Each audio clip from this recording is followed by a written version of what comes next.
tonight we're starting a new series called How Does the Bible Point to Jesus? And this series is really kind of a bit of an overview of the whole Bible, which I'm not trying to do in one night. And perhaps we might not even do it over the number of weeks that we're exploring this. But I really want to give us some tools on how to, I guess, have conversations with people about Jesus. I find in evangelistic conversations, I get a couple of the main things that come up for me. Conversations people have about issues they got with the Bible. That's one of the main things that comes up. That and then culture as well, and how does that compare with the Bible. But I find if someone has an issue with the Bible, often it comes in the Old Testament somewhere. And understanding how does the Old Testament fit with Jesus and what he's come to do, I think is real key with that. Because I don't think anyone that I know has ever become a Christian through me winning an argument with them about something that happened in the Old Testament. It could be creation or evolution, or it could be violence in the Old Testament. You know, one of these ideas that people bring up, you know, why is God so violent in the Old Testament? It's something I've had a number of times. But I have never seen someone become a Christian because of a really great argument or a really good answer that I've had. I find people become Christians because they start to understand who Jesus is.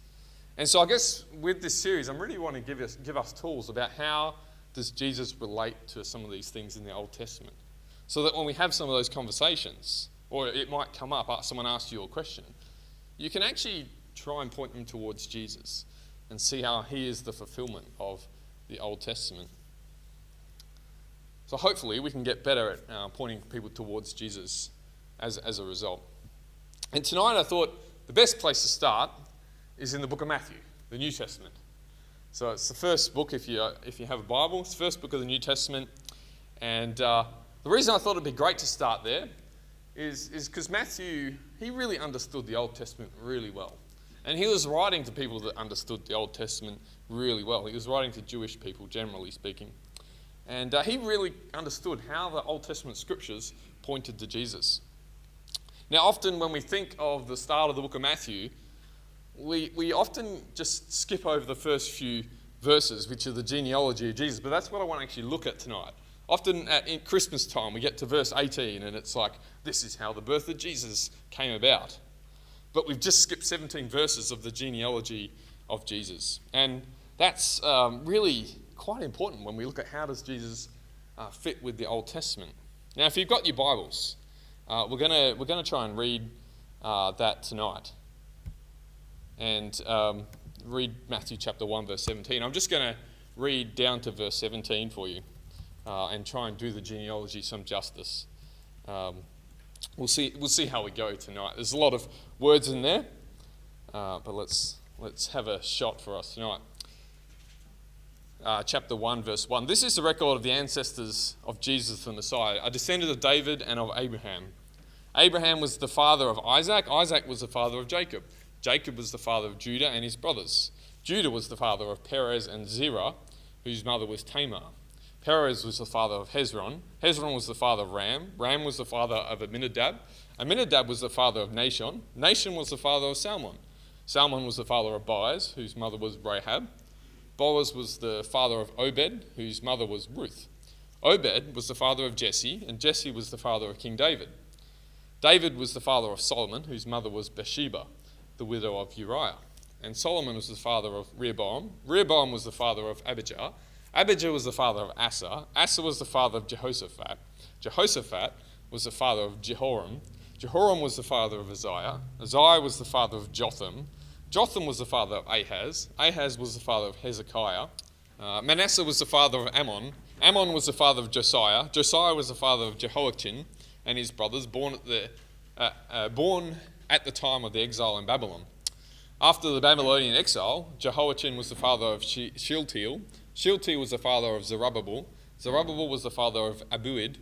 Abuid was the father of Eliakim. Eliakim was the father of Azor. Azor was the father of Zadok. Zadok was the father of Achim. Achim was the father of Eliud. Eliud was the father of Eleazar. Eleazar was the father of Matan. Matan was the father of Jacob. Jacob was the father of Joseph, the husband of Mary. And Mary gave birth to Jesus, who was called the Messiah. all of those listed above include 14 generations from Abraham to David, 14 generations from David to Babylonian exile, and 14 from the Babylonian exile to the Messiah. There's a bit of a mouthful there, but there's a bit in that. Now, genealogies work a little bit like this in the Bible times. So a genealogy didn't just say where you are from or whose father you is. So my father's Peter. I could say, well, I'm Andrew, son of Peter. But I could also say, I'm Andrew, son of Thomas, because Thomas was my grandfather. And I might say that because he was probably a little bit more significant. He was like a Sunday, he was a bit pastor like me, kind of. They called him a superintendent back in the day at a church north of the river for many, many years. In fact, the last church I came from, Inglewood Community Church, he was the Sunday school superintendent there for like 30 years or something. So I could say I'm Andrew, son of Thomas, because he's a significant person in my lineage. Genealogies worked a little bit like that. They were used to tell a story. They weren't just hereditary in nature. They used to tell a story. And the reason I mention that is because this genealogy that we see Matthew, it's missing some names. It's not physically complete, if that makes sense. It's not genetically complete. It's actually a stylistic genealogy telling a story. So the question is, what story is it telling? Well, Matthew chapter 1, verse 1 actually tells us this is the genealogy of Jesus, the Messiah, the son of David, the son of Abraham.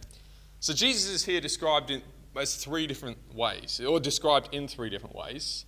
And we're going to explore those 3 things tonight because they're actually significant.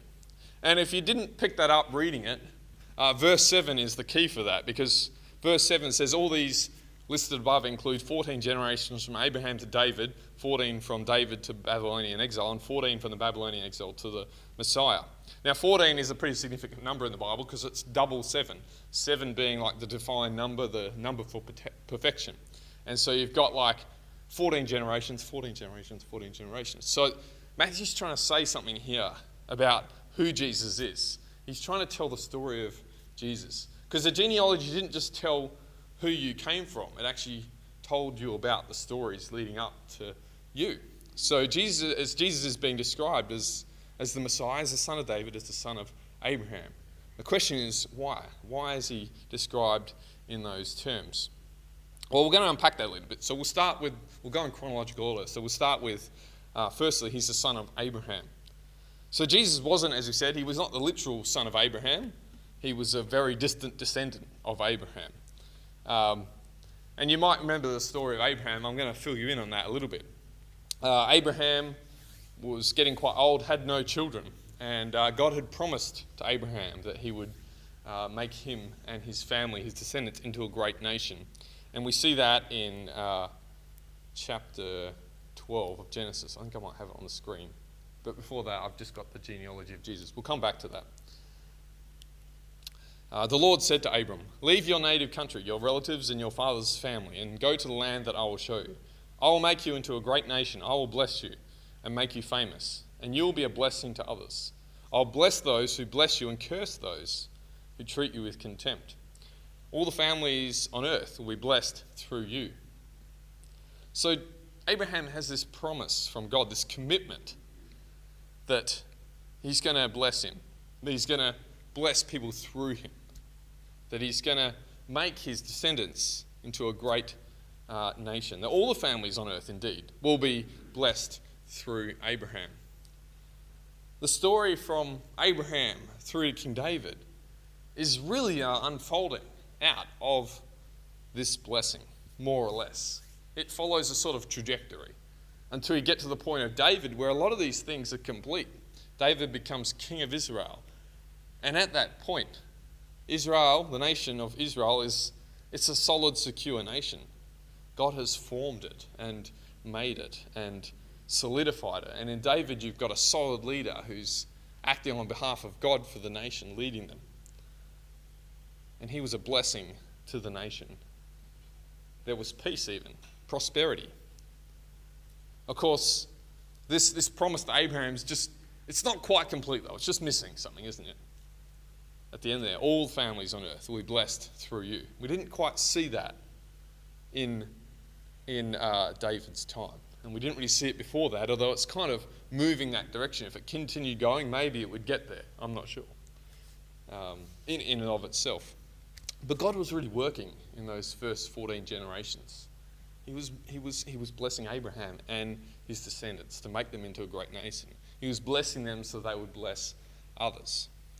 And that's really the story of God working with his people as we read the Bible, which is the whole Bible, really, the relationship between God and his people.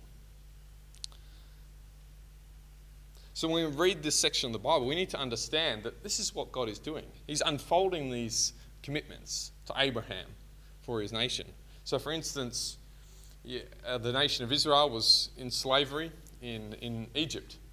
And God actually uses that period of time to unfold his blessings. He brings them out of Egypt. He institutes his covenant with them at Mount Sinai and says, hey, this is what it means to be under my reign and rule. And he gives them the 10 Commandments and all the stipulations around that, because he wants to make them into a great nation. He wants to make them separate from those around, the nations around Israel, so that they will be seen as holy and blameless and point people towards God. A blessing that will be blessing for others. And so when we read things like that, when we read, say, even the plagues of Egypt, just touching on that story again, we see there that God is really unfolding his reign and justice in that situation. Because previous to that, God had raised up Joseph in Egypt to be a blessing to both the Egyptians and even the world. Just at the end of Genesis, you read that.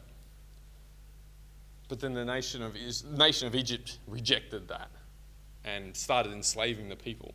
And so God's reign and justice come to fruition on the nation of Egypt. And we see the 10 plagues of Egypt unfold out of that as God continues to want to bless his family. And so as we read that first part of the Bible, we need to keep Abraham's promise, or God's promise to Abraham, in mind. And of course, Jesus has fulfilled that promise. All nations are blessed through Jesus. He's made a way for everyone. It doesn't matter whether you're a part of Abraham's physical family or not. Anyone can have a relationship with God, not through the covenant that was made at Mount Sinai with God and his people of Israel, but a new covenant made in Jesus' blood, based on our faith in Jesus. And so that promise to Abraham was actually fulfilled in Jesus. Now I'm going to have a break just for just a couple of questions around the tables there. What do you think is significant about Jesus being called Son of Abraham? It might be something I said, it might be something else. And in what ways does Jesus fulfill God's commitment to building Abraham's family into a great nation?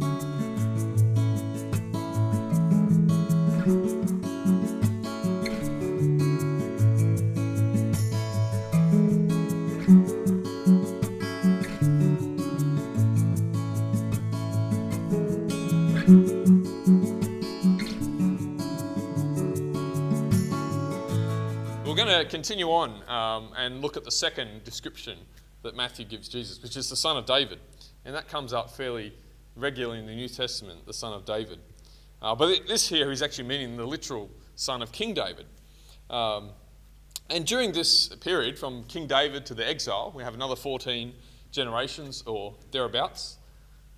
Matthew does skip a few out in the middle there to just try and only put the significant people in, but also it's good to help get the 14 kind of generational gaps going on there.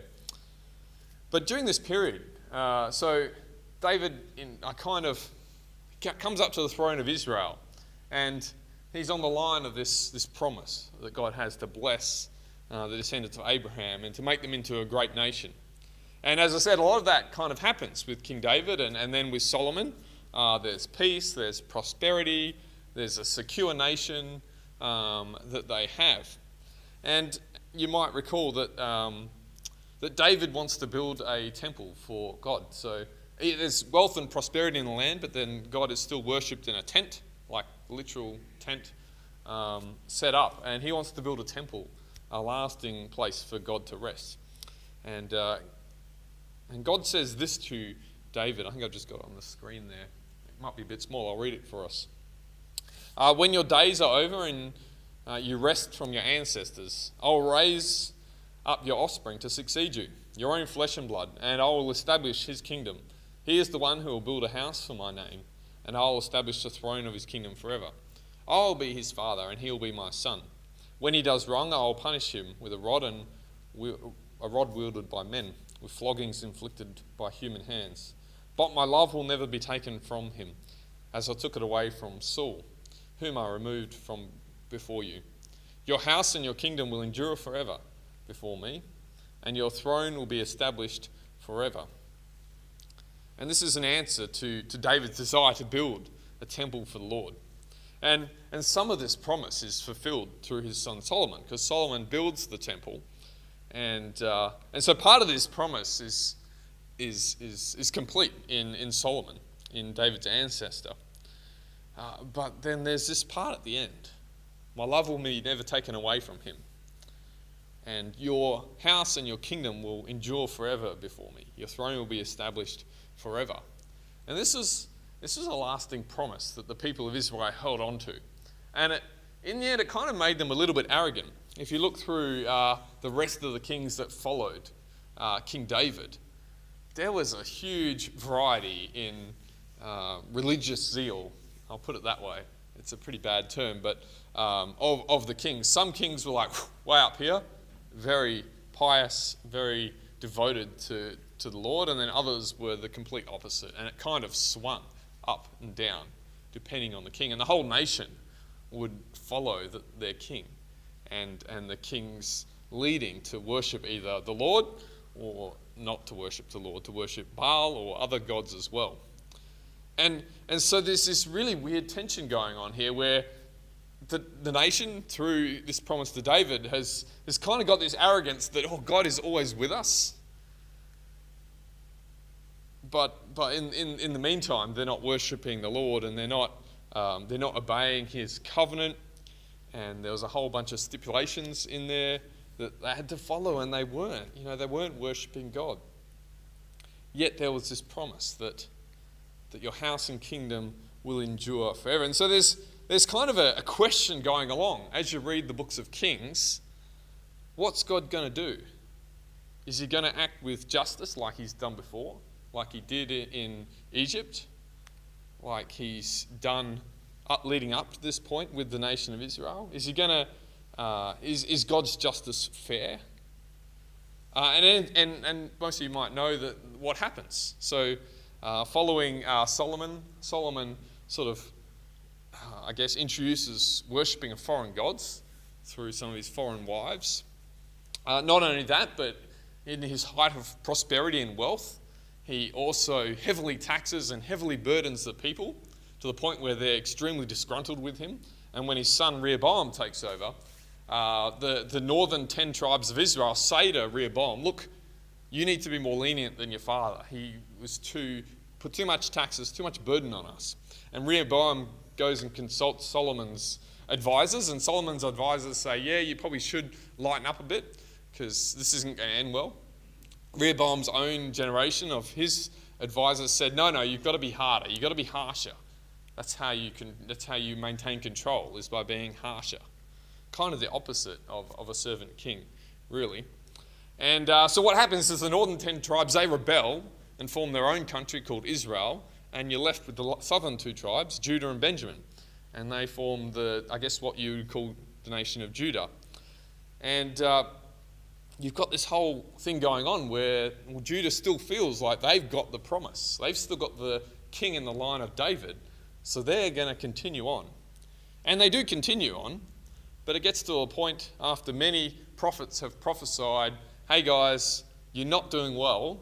God is coming with justice. He's going to deal with your idolatry, with your worshipping of other gods. And they get carted off into exile by Babylon, by the Babylonian Empire in AD 568, I believe, or BC 568. And so you've got this problem that now in exile, and we'll touch on that a little bit later. Now the nation has been carved off into exile. This promise seems like it's gone. It seems like God has broken his promise. So there's a question of, is God going to be faithful to the nation of Israel despite their sinfulness, despite being disobedient? Is God going to continue being faithful? And is he going to maintain his faithfulness and his justice? And that goes all the way along through the book of Kings, but particularly towards the end as the nation gets cut off into exile. So we've got another question for discussion around your table there.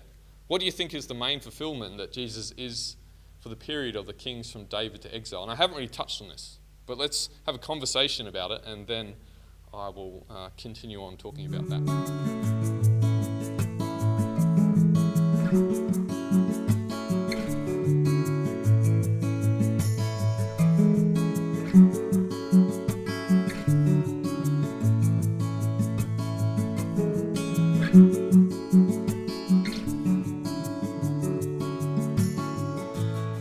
One of the things you notice about David's promise, or you might not have noticed, but I noticed it when I was looking at these, is that Abraham's promise is like, it's like to everyone. You're going to be blessed to be a blessing for everyone. But David's promise, or God's promise to David, is like this. It's like there's going to be a person, and they're going to be on the throne forever. So there's this really like a